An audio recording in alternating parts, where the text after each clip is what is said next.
Indian railways की तरफ से एक बड़ी ही शानदार, बड़ी ही पॉजिटिव डेवलपमेंट सामने आ रही है। इंडियन रेलवेज ने अनाउंस किया है कि वो अब 200 से भी ज़्यादा नए गति शक्ति टर्मिनल्स को भारत में एस्टैब्लिश करने वाले हैं। और इसके पीछे का जो मेन रीज़न है वो ये है कि अर्लियर इंडियन रेलवेज ने 100 गति शक्ति कार्गो टर्मिनल्स को एस्टैब्लिश करने की बात करी थी, और ये वाली जो अनाउंसमेंट थी यूनियन बजट 2022-23 में करी गई थी। उस टाइम पे रेलवेज ने कहा था कि इसका जो टाइमलाइन होगा, हम आने वाले 5 सालों में यानी कि 2027 के एंड तक ये जो 100 गति शक्ति टर्मिनल्स हैं इनको ऑपरेशनल करना चाहते हैं। लेकिन वेरी फॉर्चुनेटली ये जो 100 गति शक्ति टर्मिनल्स हैं दोस्तों, ये ऑलरेडी ऑपरेशनल हो चुके हैं। प्रिसाइजली नंबर्स की बात करें, 100 के 100 जो हैं वो रेडी हो चुके हैं, जिसमें जो 60 हैं वो ऑलरेडी ऑपरेशनल हो चुके हैं और 40 ऐसे हैं जो कि इस साल के एंड तक ऑपरेशनल हो जाएंगे। और ये अगेन अपने आप में बड़ी बात ऑब्वियसली बन जाती है, बिकॉज जिस चीज़ का टारगेट 5 साल का था, गवर्नमेंट ने उसको प्रिसाइजली 2 सालों में ही यहाँ पे कंप्लीट कर दिया है। एंड चूंकि टारगेट बहुत ही पहले पूरा कर दिया है, निर्धारित समय से पहले कंप्लीट कर दिया गया है, that is why the government is now announcing कि वो 200 नए गति शक्ति टर्मिनल्स को यहाँ पे एस्टैब्लिश करने वाली है, जिसमें कि they are almost expecting 14,000 crore का निवेश हमें रेलवेज में देखने को मिलने वाला है। आप लोग देख सकते हैं, खबर टाइम्स ऑफ इंडिया की है, कल ही शाम को सामने आई है। बात करेंगे दोस्तों इस पूरी डेवलपमेंट के बारे में, क्या होते हैं गति शक्ति कार्गो टर्मिनल्स, क्यों इंडियन गवर्नमेंट इनको इतनी तेजी से बना रही है, क्या क्या फ़ायदे इसको इंडियन रेलवेज से मिलने वाले हैं, क्या क्या इसमें बेनिफिट्स हमें मिलने वाले हैं, उन सभी चीज़ों के बारे में चर्चा करी जाएगी। आइए शुरू करते हैं दोस्तों मेरे साथ। मेरा नाम है अनिरुद्ध। यदि आप लोग हमें फॉलो करना चाहते हैं, हमारे लेक्चर्स के अपडेट्स को प्राप्त करना चाहते हैं, तो यहाँ पर दिए गए टेलीग्राम चैनल्स के माध्यम से ऐसा कर सकते हैं। दोस्तों आगे बढ़ने से पहले बताना चाहूँगा कि अनअकैडमी आपके लिए लेकर आ रही है the ultimate scholarship test for UPSC civil services examination. ये टेस्ट 5 मई को सुबह 9 बजे होने वाला है, और अगर आप इस टेस्ट में आते हैं, एनरोल करते हैं, अच्छे मार्क्स लेकर आते हैं, तो इसमें आपको अनअकैडमी की तरफ से कई सारी स्कॉलरशिप्स और कई सारे इनाम जीतने का मौका भी मिल सकता है। ऑल राइट, आज से 3 साल पहले की बात है। 2021 में प्रधानमंत्री नरेंद्र मोदी के द्वारा एक बहुत ही बड़ी मेगा स्कीम को अनाउंस किया गया था, जिसको कि गति शक्ति स्कीम भी कहा गया था, या फिर इसको national master plan for multi modal connectivity भी कहा गया था। ये एक बहुत ही बड़ा प्लान था, इसको मास्टर प्लान कहा गया था, बिकॉज इसमें गवर्नमेंट अलग अलग जो इंफ्रास्ट्रक्चर के सेक्टर्स हैं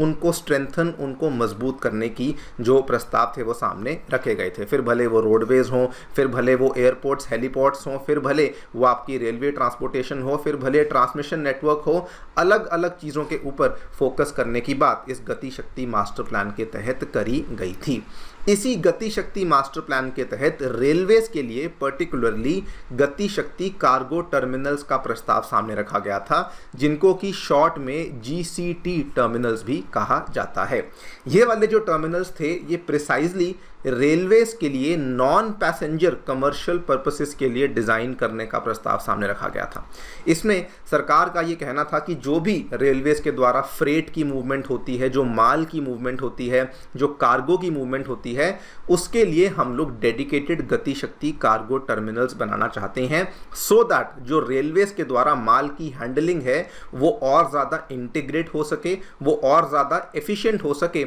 और हम लोग ये चाहते हैं कि अल्टीमेटली जो ज़्यादा से ज़्यादा माल की मूवमेंट है वो रेलवेज के द्वारा ही यहाँ पर प्लान करी जा सके। ये आप देख सकते हैं, this is one example of a गति शक्ति कार्गो टर्मिनल, जहाँ पर कि रेलवेज की अधिकतर माल गाड़ियाँ खड़ी हुई हैं, और यहाँ पर जो भी सामान है उनको कंटेनर्स में डाल के रेलवेज के थ्रू ट्रांसपोर्ट करने की बातचीत बेसिकली करी गई थी, जिससे कि रेलवेज से भी जो आने जाने वाला सामान है उसका कंटेनराइजेशन भी हो सके, जैसे कि हम लोग आमतौर पे भारत के मेजर पोर्ट्स, बंदरगाहों पे देखते हैं, वैसा ही रेलवेज अपने लिए यहाँ पर प्लान कर रही थी। एंड थैंकफुली हमने जो 100 गति शक्ति कार्गो टर्मिनल्स हैं उनको आज बना लिया है, जिसको लेकर खर्चा अप्रॉक्सीमेटली 5400 करोड़ के आसपास आया है। इसको लेकर बल्कि अगर आप आंकड़े भी देखें तो कुछ आंकड़े जो कि पिछले साल के सामने आए हैं, अप्रैल से जुलाई 2023 मतलब कि 4 महीनों में जो रेलवेज के द्वारा बिकॉज ऑफ दिस गति शक्ति कार्गो टर्मिनल्स जो टोटल फ्रेट लोडिंग करी गई थी वो 507.7 मिलियन टन की थी। वहीं अगर आप इसको कंपेयर करें पिछले वर्ष मतलब कि अप्रैल से जुलाई 2022 के बीच में, तो वहां पर लोडिंग 501 मिलियन टन की करी गई थी, मतलब कि आपको 1.23% का ग्रोथ देखने को मिला।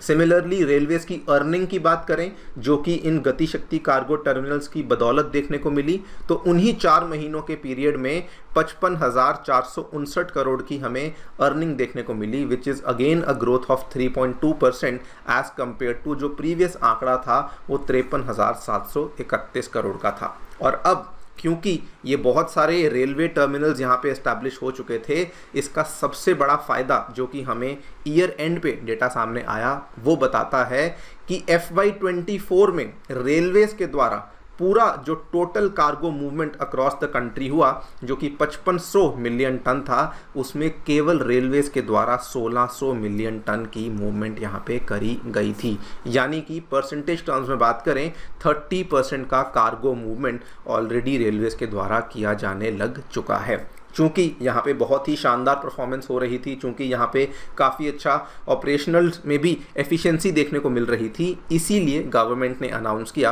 कि अब हम लोग 200 नए, 100 के बाद 100 नए नहीं बल्कि 200 नए कार्गो टर्मिनल्स को और एस्टैब्लिश करने वाले हैं, जिसमें कि हम लोग इन गति शक्ति कार्गो टर्मिनल्स के नेटवर्क को और भी ज़्यादा एक्सपैंड करेंगे। आप देख सकते हैं railways will tender for 200 more GCTs once the first 100 are completed, और इसमें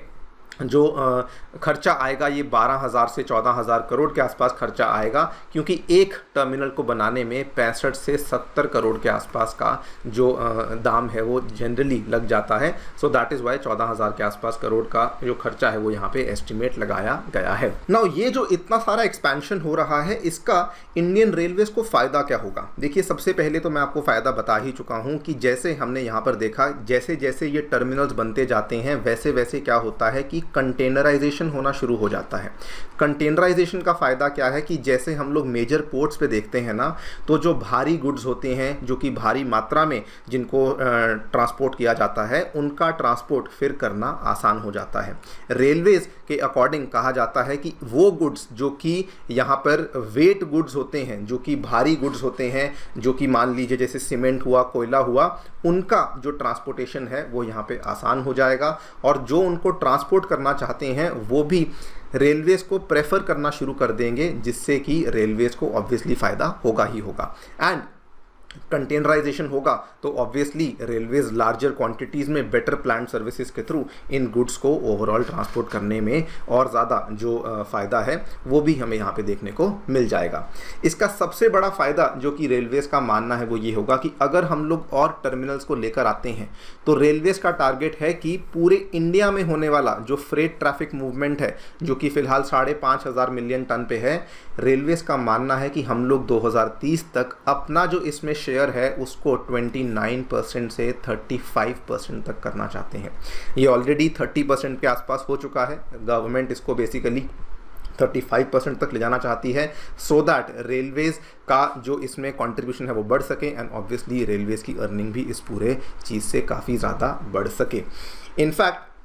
केवल ये वाली डेवलपमेंट नहीं, अगर आप इस डेवलपमेंट के साथ जो डेडिकेटेड फ्रेट कॉरिडोर्स को लेकर सरकार काम कर रही है उसको अगर आप कंबाइन कर देते हैं तो ऑब्वियसली ये चीज़ तय है कि रेलवे का जो ये टारगेट है ये डेफिनेटली अचीव होगा, बिकॉज डेडिकेटेड फ्रेट कॉरिडोर्स को लेकर भी सरकार काफ़ी तेज़ी से काम कर रही है। ऑलरेडी हमारे जो eastern dedicated freight corridor, western dedicated freight corridor वो तो तैयार हो ही चुके हैं, लेकिन अब गवर्नमेंट और भी नए DFCs को लेकर प्लान बना चुकी है, जिसमें कि 2 लाख करोड़ का प्लान है जो कि सरकार जल्द ही जिनके ऊपर काम करना शुरू करने वाली है। देखते हैं दोस्तों क्या होता है। आपकी इस पूरी चीज़ को लेकर क्या राय है डेफिनेटली बताएं हमें कमेंट सेक्शन में। जाने से पहले बताना चाहूँगा कि 2023 के यूपीएससी एग्जामिनेशन में अनअकैडमी के लर्नर्स ने बहुत ही शानदार परफॉर्मेंस दी है। टॉप 10 में 4 लर्नर्स एंड पूरी लिस्ट में 315 से भी अधिक लर्नर्स ऐसे हैं जो कि अनअकैडमी के साथ जुड़ कर के अपनी तैयारी कर रहे थे। अगर आप भी अपनी तैयारी हमारे साथ जुड़कर करना चाहते हैं तो हमारे सेंटर्स नई दिल्ली के करोल बाग में, मुखर्जी नगर में और सिविल लाइंस प्रयागराज में आ चुके हैं। अगर आप इन सेंटर्स में एनरोल करना चाहते हैं तो प्रोसेस बहुत ही सिंपल है। नीचे डिस्क्रिप्शन बॉक्स में आपको एक लिंक दिया हुआ है, वहाँ पर जाकर के आपको क्लिक करना है, अपनी जानकारी भरिए, जो भी आपके टारगेट्स उनको भरिए, अगर कोई मन में डाउट है उनको भरिए। हमारी टीम आपको रीच आउट करेगी, काउंसलिंग करी जाएगी एंड एनरोलमेंट के टाइम पे जो भी पॉसिबल डिस्काउंट्स होंगे वो भी आपको अवेलेबल करवाए जाएंगे। Thank you so much for listening, stay tuned and stay safe.